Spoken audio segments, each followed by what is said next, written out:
assassinés par l'armée génocidaire. Alors dites-moi, est-ce qu'on a encore besoin de ces chiffres pour affirmer qu'Israël est en train d'exterminer le peuple palestinien? Est-ce qu'on a encore besoin de statistiques pour ressentir l'horreur? À un moment, ce ne sont plus des données, ce sont des vies, des familles, des corps affamés, des bébés sans lait, des vieillards sans soins. Alors aujourd'hui, on ne va pas vous lire des chiffres, on va vous poser des questions. Est-ce que vous avez mangé aujourd'hui? Peut-être un café, un croissant, peut-être un repas chaud, une pause, un moment de répit. À Gaza, aujourd'hui, des mères n'ont rien mangé depuis 3 jours. Vous avez peut-être dit ce matin, j'ai faim. Mais avez-vous déjà connu la faim qui fait pleurer des enfants en silence jusqu'à l'épuisement? Savez-vous ce que c'est de ne pas savoir si vous pourrez nourrir vos enfants ce soir? À Gaza, des parents préparent un repas imaginaire pour faire patienter leurs enfants. Un jeu, un mensonge nécessaire.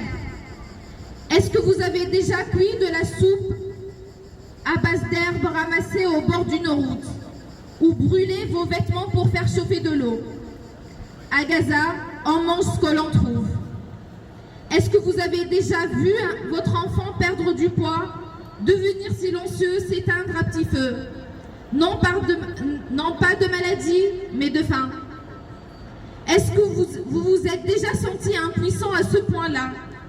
Imaginez votre propre mère malade, couchée sans médicaments, un père affaibli, un nourrisson sans lait. Et tout autour, un monde qui regarde ailleurs. C'est une famine, mais pas une famine naturelle. Ce n'est pas la météo, ce ne sont pas les nuages. C'est une famine organisée, une famine politique, une famine de punition. C'est une guerre menée sur les ventres vides. Et nous ici, que faisons-nous? Est-ce qu'on se dit c'est loin? Est-ce qu'on se dit on ne peut rien faire? Et si c'était nos enfants, nos rues, nos hôpitaux? C'est une armée affamée si une armée affamait votre quartier, que diriez-vous au monde?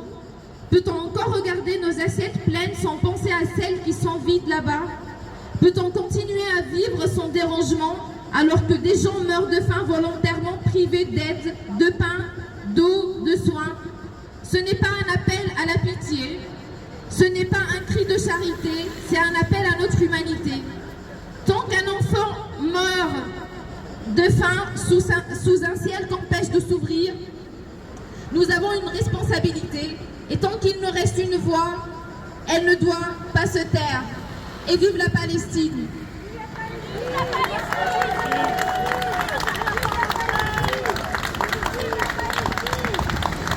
On va continuer notre marche jusqu'aux allées provençales.